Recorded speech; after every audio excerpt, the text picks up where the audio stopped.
What's going on, everybody? I hope you had an awesome holiday or Happy New Year or whenever you're watching this. I had an amazing holiday. I got to go home to Arkansas to see my family, and I took my dog Arbor with me, and it was a great time. I spent a ton of time with everyone. It was really nice to catch up, but happy to be back in Los Angeles, getting back in routine. Jack J messaged me on Instagram and asked, what's my opinion on PDA, gay versus straight? PDA, public display of affection, right? I wasn't really thinking this was that important. I feel like you could just kind of Google it or like have a social element to it. But then I realized that I've had like a run-in with PDA before where it really affected me. So I feel like I wanted to kind of tell that story and talk about my opinion about PDA. And then I also did some research, and I'll share that with you too. Anyways, so there is an element of opinion to PDA. Depending on maybe where you're raised. I'm raised in the Deep South, so maybe I have a different opinion than you. I don't really know, but that's what I'm saying. This is my opinion, so take it with a grain of salt, right? I actually feel like I noticed big differences in PDA, like what I actually saw, depending on where I went. Like when I went to Paris, I feel like PDA was a lot more rampant, mostly straight people PDA. But either way, depends on where you are. We'll kind of talk about that. So let's start with the story. I was living in Colorado, and I had a small group of gay friends. Anyway, one friend that I had gotten really close with over just a few months period decided that he was moving away. He was going to move to a new city, and I was sad but also excited for him because it was going to be a great opportunity for him in a new city. And it just so happened that I was being called away for work to that same city the week that he was moving. So I decided that, well, that's great, that works really well. I can kind of help you move in, we can hang out, I can work while I need to. I also had another friend from Colorado that was gonna go, so it was just gonna be a good time in a new city. I was so excited. Extra stoked because I was recently single, just after like a month or two, and I wanted to meet new people and get out. And I feel like I had met a lot of the people that were in Colorado, and I wasn't necessarily sure I was ready to date again, but I just wanted to go out and meet new people. So I was gonna get all my apps ready and jump into the city and see who I could meet, and just had a super open mind to it too. So we get to the city, check into my hotel, and go to see my friend. We're all gonna meet up at a bar, and my friend that moved brought his other friend and his roommate, his new roommate that he was moving in with, to the bar with us. Oh my God. I was shocked. His roommate was gorgeous.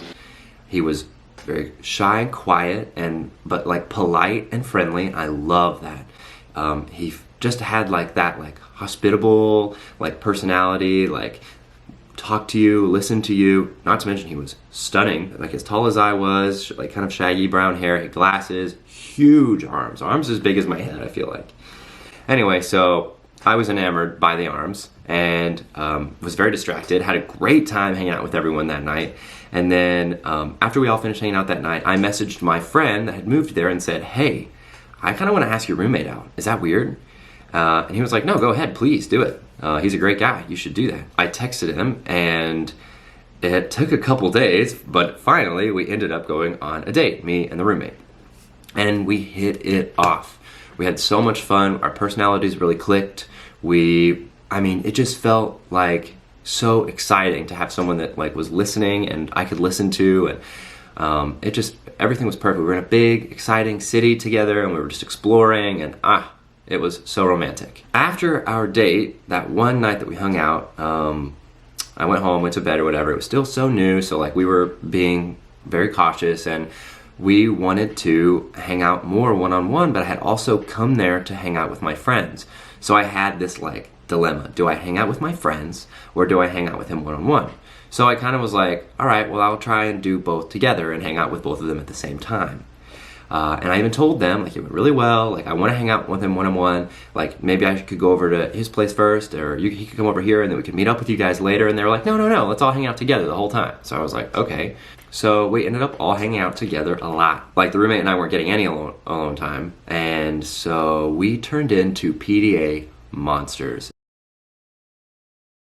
And that is what we were called, and that is what I agree we were. We were PDA monsters. I mean, yeah, we would be holding hands the whole time. We would make out in front of them. We would like hug, be like all over each other. I remember like using tongue in front of other people. And this isn't just in front of my friends. This is like in public, in like a restaurant in front of other people. People that I don't know, right?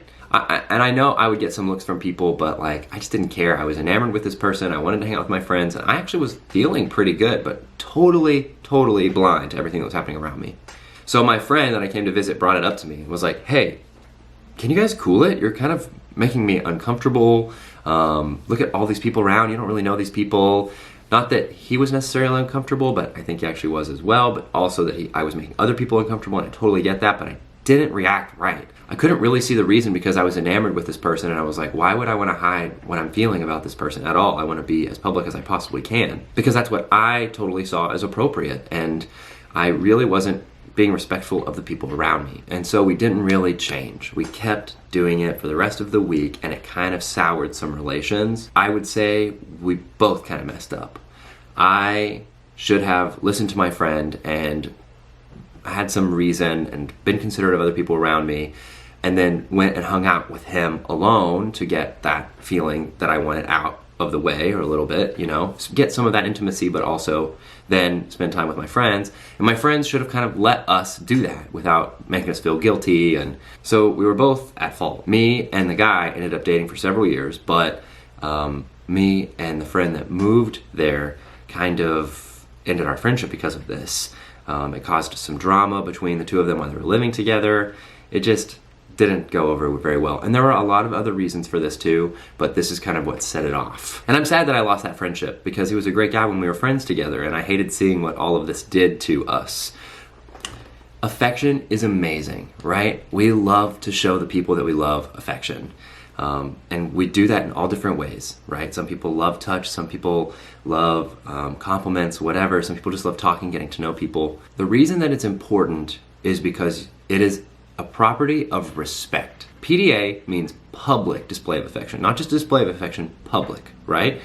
That means that there are people around you that you don't know. It's out of respect for those people around you that you don't know. That's why you show etiquette in public. You don't know who's sitting beside you and what their sensibility is, right? It could be your grandmother or someone else that has a different level of sensibility and what that they think is appropriate in public. You are respecting then how somebody else feels, right? Holding the door for someone whenever they walk beside you, or if you're walking on a crosswalk and you want to like step aside to let someone by, that's respect. You are respecting people that you don't know around you.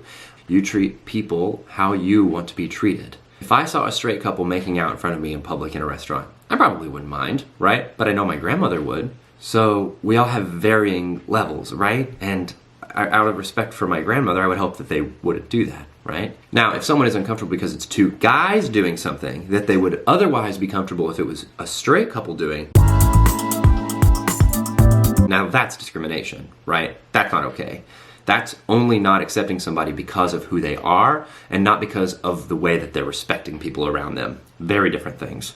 Just like I expect a straight person to cover their mouth when they sneeze, right? I expect a gay person to cover their mouth when they sneeze. That's public etiquette. I would expect a straight couple not to have sex in front of me unless I ask them to. I would also expect a gay couple not to have sex in front of me unless I ask them to.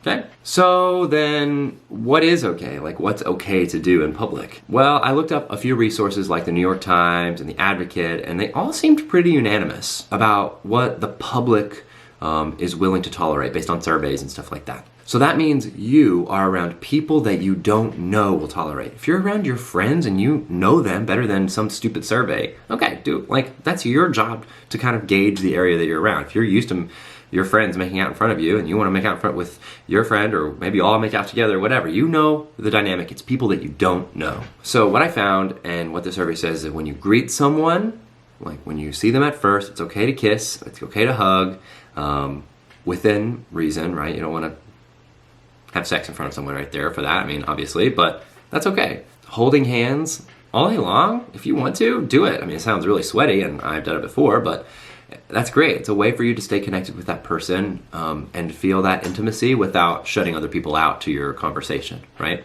Arms draped around someone, or like lock arms while you're locking, all that stuff, I think that's fine. Like groping or licking or obviously having sex or anything like genital based is probably not okay to do in front of somebody that you don't know, right? PDA is something that you don't really think about until it affects you, I guess, until you see it happening or until you're doing it and somebody mentions it to you maybe. So it's really honestly all about respect. It's about respecting the people that you don't know and enjoying the affection with another person that you have in ways in public that are respectful. And also, it's totally okay if you disagree with this. I mean, even my personal tolerances of PDA are different than this. I don't really care if two of my friends are making out on the couch while I'm sitting next to them playing the video games. But if we're at dinner and they won't talk to me because I'm doing it, maybe I would care. And so it just depends on the situation, and everybody is very different.